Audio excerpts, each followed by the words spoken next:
2013년 9월에 2013년에 9월 A형 19번부터 21번까지의 기술 지문 정리해 보도록 하죠. 자, 단락별로 한번 먼저 핵심부터 잡고 그 핵심이 어떻게 연결되는지 확인해 보고 문제 풀이로 들어가도록 하겠습니다. 자, 첫 번째 단락 한번 보죠. 자, 첫 번째 단락을 보시면 X선과 CT에 대한 이야기예요. 그래서 일반적으로 많이 나오는 모든 지문이 똑같다 그랬죠. 대부분의 지문이 두 가지 대상, A라는 녀석과 B라는 녀석의 비교, 대조. 이걸 선생님이 뭐라고 그랬죠? 데칼코마니 구조라고 그랬어요. A의 특징을 잘 정리하고 나면 B의 특징이 자연스럽게 정리되고 둘 사이의 공통점과 차이점이 문제로 나오게 되는 형태라고 얘기했죠. 자, 여기도 마찬가지 A와 B가 데칼코마니 형태로 존재하고 있다. 이렇게 생각하시면 되겠습니다. 자, 그래서 X선은 일단 뭐 대단한 거라 1895년이니 진단의학의 혁명이니 이런 말이 뭐 중요하겠어요? X선이라는 건 굉장히 쓸모있는 녀석이다 정도로 여러분들이 아시면 끝나는 얘기고, 그 다음에 그것과 이후라고 돼 있죠. 이후. 그것 이후에 생겨난 CT, 컴퓨터 단층 촬영 장치는 또 진화한 어떤 것이죠. 근데 이 녀석의 특징은 뭐냐면 단면을 촬영해서 입체 영상을 만들어내고 내부를 볼 수 있다는 거예요. 물론 X선도 내부를 볼 수 있죠. 그래서 우리는 그냥 첫 번째 단락을 읽고 나서 정리하는 건 아하, 여기서 X선하고 그 다음에 CT하고는 데칼코마니 구조겠구나. 그렇다면 요 녀석의 특징 정리하고 요 녀석의 특징 정리하면 되는 거구나 하시고, 첫 단락에서는 요 녀석의 특징 몇 가지가 나온 거예요. 그죠? 단면을 촬영한다. 자, 단면을 촬영한다. 그 다음에 단면을 촬영한 다음에 그걸 입체로 만들어낸다 라는 것 정도가 두드러진 특징이다. 이 정도만 해주시면 되겠습니다. 자, 그 다음에 두 번째 단락으로 넘어가면 이 X선에서 X선과 CT가 둘로 데칼코마니잖아요. 그 중에 먼저 이거부터 잡습니다. X선의 특징을 좀 더 정리할 모양입니다. 그래 놓고 이 X선이 어떤 과정으로 어떤 방법으로 운용이 되는지에 대한 이야기예요. 기술지문의 일반적인 특징이죠. 그래서 조사한 다음에 투과시키고 투과된 것을 어떻게 한다? 마지막 감광하는 세 개의 과정의 형태라고 볼 수 있겠죠. 과정의 형태의 지문이라고 보시면 되겠습니다. 자, 그래서 조사라는 건 X선을 쏘는 거겠고, 투과라는 것은 그것이 통과되는 거겠고, 그 다음에 통과된 녀석을 감광, 그 빛을 감지하는 세 개의 단계를 통해서 인체 내부의 모습을 보여주는 게 바로 X선. 많이 촬영을 많이 해봤으니까 이건 알 거 아니에요? 자, 그런데 여기서 무엇보다 중요한 건 뭐냐면 이 부분이죠. 투과율이라고 되어 있잖아요. 비율이지? 요건 이제 시험 문제에 가장 많이 나온다는, 과학이든 기술이든 사회든 제일 많이 나온다는 관계가 등장한다는 겁니다. 그렇죠? 어떤 것의 비율은 무엇에 따라서 비례가 되든, 그죠? 비례가 되든 반비례가 되든 그래 될 거거든요. 그래서 이 관계, 비례냐 반비례냐 혹은 그대로냐, 이 관계가 자연스럽게 출제된다는 거 여러분들이 느끼시면서 정리해 주시면 되겠습니다. 자, 그러면 투과율은 뭐냐? 공기가 가장 높고, 투과율이라는 건 말 그대로 쉽죠. 빛이 X선이 띵 쏴줬는데 100을 쏘았는데 나중에 50이 남았다. 그렇다면 요 중간에 빠진 거 없다고 치고 요 물체를 통과하는 동안에 50%가 감쇄됐죠. 그럼 투과됐다는 건 얼마?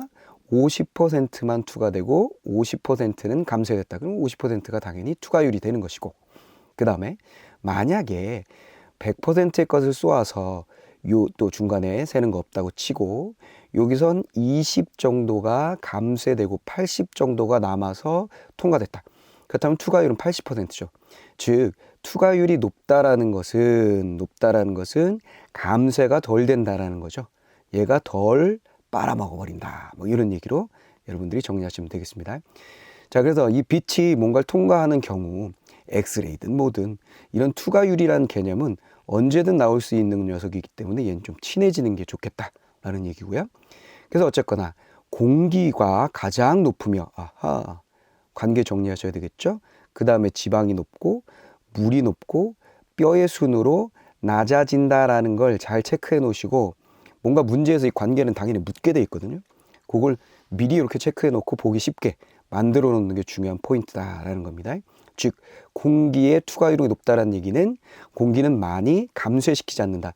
뼈의 투과율이 가장 낮다는 얘기는 뼈는 많이 투과시키지 못하고 많이 감쇄시킨다라는 얘기가 되겠죠. 즉 뼈가 있으면 엑스레이 딱 엑스선을 쐈을 때 100이 있으면 공기는 한 80 정도를 통과시킨다면 얘는 한 20 정도를 통과시키고 80 정도를 감쇄시킨다. 이런 개념으로 여러분들이 보시면 되겠어요. 실제 이런 퍼센트로 감쇄시킨다는 얘기는 당연히 아니고. 그 다음에 또 하나 포인트 뭐냐, 이 수록이라는 말이 있죠. 뭐뭐 할수록 뭐뭐 하다라는 얘기는 언제나 관계죠. 투과율이 낮으면 낮을수록, 자 준비됐죠. 투과율이 낮으면 낮을수록, 즉 투과율이 낮을수록 두께가 두꺼울수록, 자 두께가 두꺼울수록 약해진다. 무엇이? X선의 세기는 약해진다 그랬어요. 무슨 얘기예요? 투과된 X선, 그 조직을 통과된 X선 결과물에, 됐죠? 그 세기는 투과율이 낮으면, 즉 많이 통과시키지 않으니까, 투과율이 낮다는 얘기는 대표적으로 뼈 같은 경우죠. 뼈 같은 경우 순서로 낮아진다 그랬잖아요. 이 녀석이 낮으니까 당연히 X선의 세기는, 결과가 된 X선의 세기는 작아질 수밖에 없다. 그 다음 두께가 두꺼우면 두꺼울수록 빛을 더 많이 감쇄시키니까 투과된 결과 X선은 적어질 수밖에 없다. 이 관계를 이렇게 정리해 놓고 두께와 반비례, 그 다음 투과율과 비례, 두께와 반비례, 이 관계를 딱 정리해 놓고 문제가 나오면 그냥 바로 풀어버리면 되는 거죠. 그 다음에 마지막은 감광이죠. 당연히 이 세기가 약해지면 감광의 정도는 약해질 수밖에 없죠. 즉 그 조직의 투과율이 어느 정도에 따라서 감광의 정도가 결정된다. 자, 그 다음에 또 하나 포인트, 요 단락이 포인트가 많죠. 그렇지만 나오죠. 지금 여기선 두 개의 데칼코마니, CT와 X선 사이의 데칼코마니 비교 대조가 이루어지는 과정에서 X선 설명하고 있었어요. 근데 X선에 대해서 특징을 설명한 후, 그렇지만 비슷한 조직 사이에는 구별이 어렵다. 왜냐하면 투과율이 비슷하면, 이게 투과율이 비슷하니까, 그러니까 A라는 물질과 B라는 물질이 투과율이 똑같이 20%다. 그러면 동일하게 하얗게 표시가 될 것인데, 아니 이 녀석이 A 조직이야 B 조직이야 애매해진다는 얘기죠. 이런 경우가 생기기 때문에 이게 이제 문제점이 되겠죠. 그리하여 한계가 생긴 겁니다. 그래서 큰 뼈, 이런 투과율의 차이가 커서 허옇게 나오는 뼈나 혹은 이상 조직, 일반적인 몸에 정상적인 경우에는 없는 이상한 조직, 이상이 나타난 조직을 보여주는 용도로만 쓰인다. 이게 한계다. 그 한계를 그대로 받아서 세 번째 단락이 만들어지고 있는 거죠. 세 번째 단락에서는 뭐 하고 있어요? 인체에 투과된 X선의 분포를 통해서 인체 횡단면을 영상으로 재구성한다 그랬어요. 자, CT 특징 얘기하고 있죠. 이건 나왔던 얘기 그대로 반복이고, 그 다음에 이 녀석의 구조는 어떻게 되느냐? 비슷합니다. X선 발생기가 있겠죠. 그리고 인체를 통과한 다음에 누운 사람 통과한 다음에 검출기에서 받아들이겠죠. 이건 뭐 구조니까 세 번째 단락은 뭐 CT에 대한 세 번째 단락은 별로 어려운 거 없고요. 그 다음에 이 장치 중에 검출기와 발생기 있다 그랬는데, 검출기 다시 받은 다음에 검출기에서는 공기를 통과해서 감쇄된 양을 빼고 인체 조직만, 이런 거 중요하죠. 뭐뭐만 통과한 것에 X선에 감쇄된 X선의 총량을 구해야 된다 그랬어요. 즉 인체 조직에서만 감쇄된 X선의 총량을 알아야 되지 않냐, 이렇게 생각하시면 돼요. 아까 했던 것처럼 X선을 여기 발생기에서 쐈어요. 공기 중을 통과하다가 인체를 통과하고 여기에 검출기에 도착하겠죠. 그러면 인체에서 30%를 감쇄시켰다고 했을 때 여기에 당연히 얼마가 남아야 돼요? 70%가 남아야 되는데 그렇진 않다. 왜? 여기 중간에 공기에서 또 5%씩 가져갔다고 생각해 봅시다. 그렇다면 여기 60% 남았겠죠? 그러면 인체가 얼만큼 가져갔는지 정확하게 알아내야 된다. 그래서 공기에서 감쇄된 것을 제거해내야 된다는 얘기예요. 그래서 인체 조직만 통과한 감쇄된 X선의 총량을 구하는 것이 필요하다. 그것이 바로 뭐냐면 또 나왔죠? 값. 항상 우리가 지문에서 중요하게 생각해야 되는 건 무엇의 비율, 앞에 있었던 거 투과율 이런 거에 투과율은 무엇에 따라서 크고 작고 비례 반비례 관계가 만들어지니까 또 값이라는 것도 어떤 공식에 의해서 만들어지니까 이런 것들이 결국은 출제 포인트가 되는 것이니 여기에다가 포인트 잘 잡아놓고 앞뒤 문맥 잘 정리해 놓으시면 돼요. 여기서 앞뒤 문맥의 정리는 당연히 어떻게 되는 거죠? 인체 조직만에 의해서 감쇄된 총량이 환산값이다. 즉 또 설명해 주고 있어요. 조직을 통과하면서 감쇄된 마찬가지죠. 조직에서 감쇄된 것이 바로 환산값이다. 즉 여기서 보시면 어떻게 된다는 거예요. 공기에서 10이 나가고 10이 감쇄됐고 인체에서 30이 감쇄됐다면 요 30이 바로 환산값이 된다라는 걸 우리가 알 수 있죠. 됐죠? 자, 이렇게 정리하시면 됩니다. 자, 그 다음에 자 나머지 한번 또 정리를 해 봅시다. 자, 다음. 자, 그 다음에 이런 환산값을 구하기 위해서 뭐 하냐면 회전을 시켜야 돼요. 이런 거 TV 드라마에서 봤고 여러분들도 체험해 본 사람이 있을 거예요. 선생님이 책에다가도 그림을 해놨으니까 확인해 볼 수 있을 거고요. 자, 회전시켜서 동일한 단면의 각 방향에서 환산값을 구하고 컴퓨터가 얘를 재구성한다.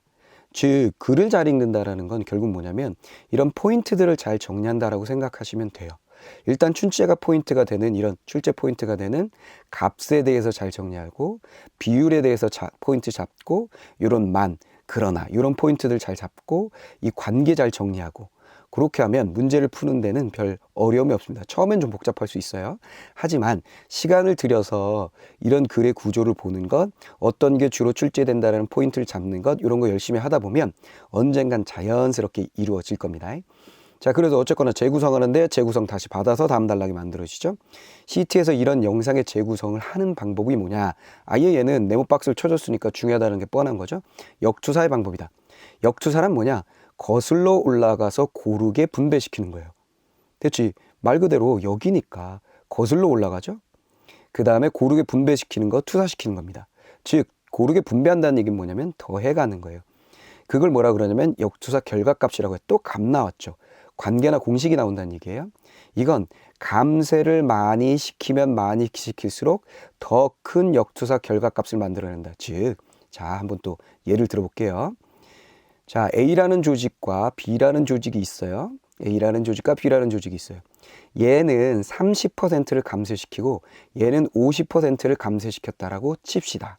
그러면 이 30%, 50%의 감쇄의 값이 앞에서 뭐였어요? 환산값에 해당하죠.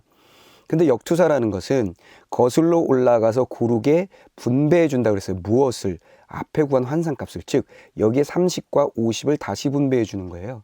그러면 그 환산값을 고르게 분배한 게 바로 역투사 결과값이라고 했으니 그 녀석이 결국은 환산값을 반영할 수밖에 없는 것이죠. 그래서 감쇄를 많이 시키면, 자, 여기서 어떤 게 감쇄를 많이 시켰죠? 감쇄는 당연히 B 부분이 감쇄를 많이 시켰죠. 그렇기 때문에 환산값은 더 커지죠. 그러니까 역투사 결과값은 어떻게 될까요? 더 커지게 됩니다. 됐죠? 자, 그래서 여기서 중요한 것은 감쇄가 커지면 역투사 결과값도 커져요라는 이 관계를 딱 한눈에 볼 수 있도록 화살표로 정리해 놓는 것. 이게 포인트입니다. 무슨 말인지 다 이해됐죠? 그러면 지금 단락마다 중요한 포인트가 명확해요. 그러면 여러분들은 두 번째 단락에서 요거 투과율에 대해서 잘 정리하는 거 첫 번째 포인트 잘 정리하시면 되고요. 그 다음에 또 정리 잘해야 되는 거 환산값에 대해서 잘 정리하셔야 되고요. 환산값. 그 다음에 역투사 결과값에 대해서 잘 정리하시면 끝난다. 이렇게 보시면 되겠습니다. 알겠죠? 자, 그 다음에 자연스럽게 또 받아서 역투사 결과값들을 이렇게 구해서 조직의 분포를 재구성한다는 거예요. 단면을 조합해서 입체 영상을 만든다는 거죠. 지금 선생님이 미리 줄거놓은 것들만 연결해도 단락이 설명되는 것은 가장 중요한 핵심들을 잘 정리한 거잖아요. 여러분들도 이걸 그대로 따라 하시면 된다. 이렇게 생각하시면 되겠습니다. 자, 그래서 다 정리가 끝났네요. 그럼 이제 문제 한번 풀어볼게요. 다시 한번 천천히 보시고 화면을 딱 멈추시고 핵심을 선생님하고 똑같이 정리해 보시고 여러분들도 연결해서 이야기 스토리 만들어 보는 그런 연습들 해 보시기 바랍니다. 자, 그러면 문제 한번 풀어봅시다. 19번 문제. CT 촬영을 할 때에 X선 발생기와 X선 검출기는 회전한다 그랬어요. 여기서 적절하지 않은 걸 찾으라고 했습니다. 자, 회전이라는 게 하나의 네 번째 단락에 들어있는, 후반부에 들어있는 포인트였죠. 자, 여기서 중요한 포인트는 회전을 하느냐 안 하느냐. 한다, 맞다. 상식적인 얘기이기도 하고요. X선 사진에서 비슷한 투과율을 가진 조직들 간의 구별이 어렵다. 요거 뭐예요? 두 번째 단락에 나와 있었던 그렇지만의 문제죠. 쉽게 해결할 수 있죠. 환산값을 통과한 조직에서 감쇄된 X선의 총량을 나타낸다 그랬어요. 환산값은 감쇄된 총량이다. 이것도 중요한 포인트, 네 번째 단락의 포인트로 우리가 했었던 겁니다. 요건 언제나 값이다, 비율이다, 관계, 개념 중요하다 그랬죠. 조직에서 흡수 산란된 X선의 세기는, 자, 흡수 산란된 X선의 세기라는 건 뭐냐면 감쇄된 X선의 세기죠. 바로 나와 있었던 감쇄된 X선의 세기예요. 그것은 바로 위에 나와 있네. 그냥 환산값이죠. 그 조직을 투과한 X선 세기와 항상 같다. 아니죠. 요게 커지면, 그렇죠? 요게 작아지는 이런 관계가 만들어집니다. 흡수가 많이 되면 당연히 투과된 것은 적어지는 건 너무나 당연한 얘기잖아요. 근데 항상 같다? 이상한 소리하고 앉았네. 정답 만들어지죠. 조직의 투과율이 높을수록, 자, 투과율이 높을수록 또 관계 나왔죠. 조직의 두께가 얇을수록 X선은 투과가 어떻게 되느냐 이렇게 돼 있죠. 투과율이 높으면 투과는 높아지고 두께가 얇으면 투과는 높아진다. 오케이. 얘는 비례, 얘는 반비례 관계 정확하게 구사하고 있죠. 두 번째 단락의 중간에 있는 거.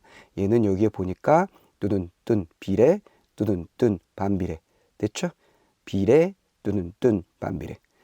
자, 요 녀석을 이해하긴 굉장히 쉬워요. 요 녀석이 왜 그런지는 두께에 따른 얘기, 투과율에 대한 얘기 이해하기는 어렵지 않습니다. 그런데 만약에 좀 이해하기 어려운 비례와 반비례의 관계가 나와 있다 손 치더라도 여러분들은 쉽게 해결할 수 있겠죠. 왜냐하면 이렇게 표시만 할 수 있으면 되니까. 자, 그 다음에 역투사에 대한 이야기. 역투사는 뭐 바로 요 다섯 번째 단락에 다 들어있는 내용입니다. 다섯 번째, 여섯 번째 단락에 적절하지 않은 거. X선 사진의 흑백 영상을 만드는 과정에서 역투사는 필요하지 않다 그랬는데 X선 사진에선 필요하지 않죠. 얘는 어디서 필요한 거예요? X선 사진이 아니라 CT에서 필요한 거죠. 그러니까 맞는 설명 지우고요. 결과값은 조직이 없고 공기만 있는 부분에서 가장 크다 그랬어요. 공기만 있다라는 얘기는 투과가 많이 된다라는 얘기죠. 그렇죠? 투과가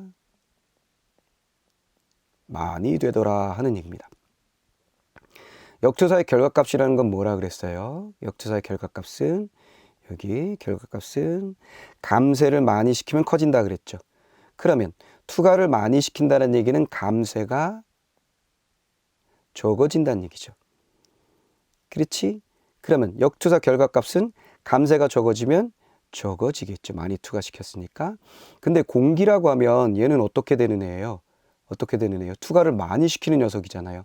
결과값은 당연히 작아지겠죠. 근데 가장 크다라고 되어 있으니까 틀렸구나. 자연스럽게 정리가 되죠. 역시 비례 반비례 관계예요. 본문의 비례 반비례 관계만 잘 정리해 놓으면 쉽게 풀 수 있는 문제. 역투사 결과값들을 또 나오죠. 역투사 결과값. 조직의 분포에 대한 영상을 얻을 수 있다. 당연한 얘기죠. X선의 투과율이 낮은 조직일수록 그 위치에 대응하는 역투사 결과값은 커진다. 뭐랬어요? 투과율이 낮다란 얘기는 앞에 있었죠? 감쇄를 많이 시킨다는 얘기고 그 얘기는 결과값은 커진다는 얘기고 자연스럽죠? 역투사 결과값은 CT 촬영기에 구한 환산값을 컴퓨터에서 처리하여 얻을 수 있다. 뭐 이건 너무나 당연하죠. CT가 컴퓨터로 하는 것이고 그렇죠? 뒤에 보면 여기서 뭐라 그랬냐면 컴퓨터가 단면 영상을 재구성한다 그랬잖아요. 값을 구하고 이런 말들을 통해서 쉽게 알아낼 수 있는 부분이고요. 자, 그래서 이 녀석도 틀리고. 자, 두 개 문제 완벽하게 우리는 비례와 반비례의 관계만을 가지고 쉽게 풀었다라고 얘기할 수 있겠네요. 충분히. 자, 그렇다면 이제 마지막 문제인데 이게 조금 어려운 문제였어요.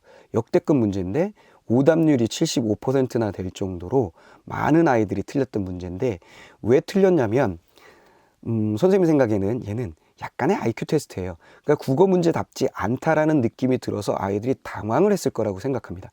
근데 여기서의 가장 중요한 포인트는 이 부분입니다. 일단 환산값의 크기를 그래프로 나타낸 것이다 그랬어요. 그런데 가의 투가율은 나의 2배다 그랬어요. 그 요 둘의 관계를 본문에서 알아내는 게 가장 중요하죠. 환산값이라는 것은 뭐라 그랬죠? 감쇄되는 양이라 그랬어요. 감쇄가 크면 환산값은 커지죠. 근데 투가율이라는 건 어떻게 되죠?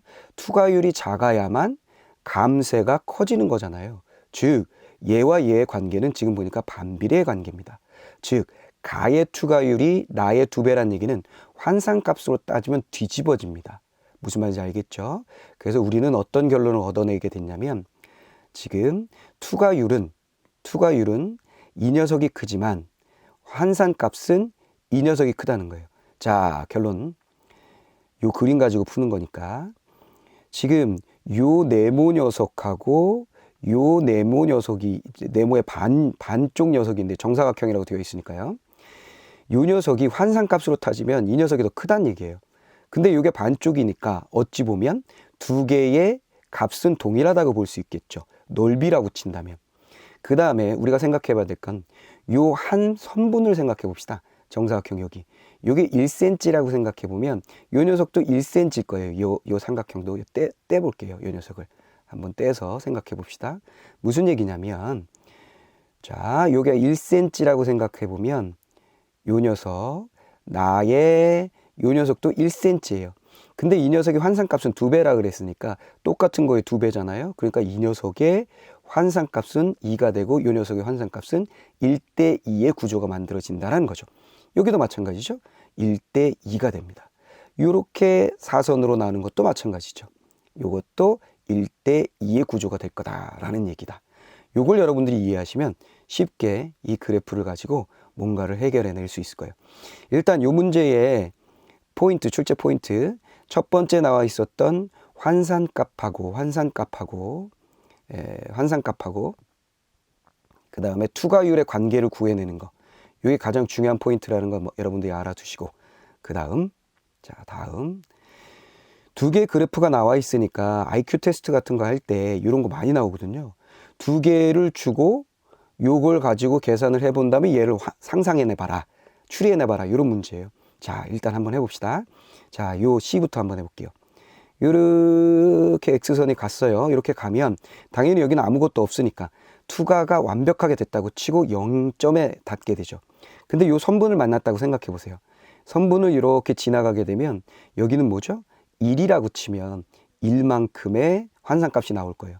그렇게 가다가 점점 가면 갈수록 똑같은 선분의 길이기 때문에 1 나오게 됩니다. 근데 여기를 만난다고 생각해 보세요. 여기는 요것에 비해서 요 녀석은 2배라 그랬잖아요. 1대2라 그랬죠.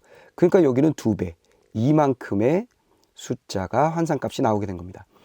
그리고 내려가면 내려갈수록 어때요? 짧아지죠. 점점 짧아지니까 약화되겠죠. 그러다가 여기 끄트머리에 가서는 뭐가 되는 거예요? 0이 되죠. 그래서 이런 구조가 나오게 됐다는 거 이해했어요. 오케이. 자, 요걸 그대로 활용하면 되겠구나 라고 생각하시면 됩니다. 자, 그러면 요 녀석 한번 해보죠. 여기도 그냥 이렇게 갔을 땐 그냥 0입니다. 여기를 지나간다고 생각해 보세요. 여기를 지나가게 되면 1만큼 나오게 되죠. 1 나오게 됩니다. 근데 여기를 이렇게 가는 동안에는 점점 길어지죠. 그렇죠? 그래서 값은 커지게 돼요. 그 다음 마지막 여기를 보세요. 자, 요 녀석 뭐라고 그랬어요? 1이죠. 여기 뭐라고 했어요? 길이는 똑같지만 얘는 2배가 된다 그랬어요. 더하면 여긴 3이 돼야 됩니다. 즉 가만히 눈썰미 있게 바라보면 이렇게 나뉘어지는 것 같아요. 됐죠? 여기가 1이라면 2, 3. 아하, 여기는 3이다. 이렇게 돼서 여기는 3이 나오고 뚝 떨어져 버리니까 다음엔 0으로 툭 떨어지게 되죠. 자, 요 관계 그대로 이용합니다. 요 관계를 그대로 이용하면 사선으로 가는 것도 우리가 쉽게 이해할 수 있어요. 자, 여기 어때요? 0이죠? 0 쭉 가다가 여기 점점 시작이 되죠. 시작이 됩니다. 선분이 점점 길어지다가 여기를 보시면 돼요. 여기. 여기하고 여기를 비교해 봅시다. 자, 여기를 비교해 보시면 이렇게 되는 거죠. 자, 이렇게 해놓으시고 요 선분의 길이의 값이 얼마인지 몰라도 요 선분에 비해서 2배가 크죠. 선분의 길이는 그래요. 이 선의 길이는 요 선의 길이에 비해 2배다. 그런데 어쨌거나 요 작은 삼각형, 즉 나는 이 녀석에 비해서 환상값이 2배라 그랬으니 얘를 2배, 요 녀석이 실제 길이로는 2배지만 요 녀석의 환상값이 2배가 되니까 결국은 같아지네요. 즉 요 녀석과 요 녀석의 환상값은 동일합니다. 그 녀석이 몇이 됐든 이 부분을 통과한 값과 이 부분을 통과한 값은 같다는 얘기예요. 그럼 이 부분을 통과한 값, 그 다음에 이 부분을 통과한 값, 여긴 높이가 같죠. 그리고 거기까지 가는 동안엔 점점 커지니까 0으로부터 커지겠죠. 그 다음에 이 부분 어때요? 여기서부터 여기까지 가는 동안에 계속해서 줄어드니까 여기도 그 다음에 0으로 수렴하죠. 그래서 0까지 여기 같은 점으로 갔다가 0까지 뚝 떨어지게 됩니다. 그래서 그래프의 모양은 중간에 같은 부분이 있고 양쪽에 떨어지는 이런 형태예요. 그 다음에 여기가 어떻게 되는지 헷갈린다. 생각 안 해도 되죠. 왜 생각 안 해도 되냐면, 자, 왜 생각 안 해도 될까요? 이 부분 보세요. 그냥 되어 있죠. 이런 모양으로 되어 있는 녀석이 이 녀석 하나밖에 없어요. 끝났죠? 자, 그러면 이제 해결이 됐습니다. 자, 완벽하게 해결이 됐습니다. 이 부분이 어떻게 됐는지 우리는 상관이 없어요. 이런 모양을 가지고 있는 녀석이 이거밖에 없으니까 정답 딱 쳐버리면 되죠. 자, 요거는 약간의 IQ 테스트였어요. 그래서 사실은 이 뒷부분의 풀이 과정에 대해서는 그렇게 크게 고민하지 않으셔도 되고, 아, 나 이거 너무 힘든데? 그럼 고민 안 하셔도 돼요. 제일 중요한 건 뭐라고? 요 녀석하고, 그렇죠? 요 녀석하고 요 녀석의 관계를 알아내는 것 정도가 국어 문제에서는 제일 중요한 부분이다. 그 다음 부분은 별로 필요 없다. 그 다음에 요 중간 부분이 왜 값이 같지? 라는 것에 대해서는 요 중간 부분이 왜 값이 같지? 라는 것에 대해서는 크게 여러분들이 신경을 쓰지 않으셔도 됩니다.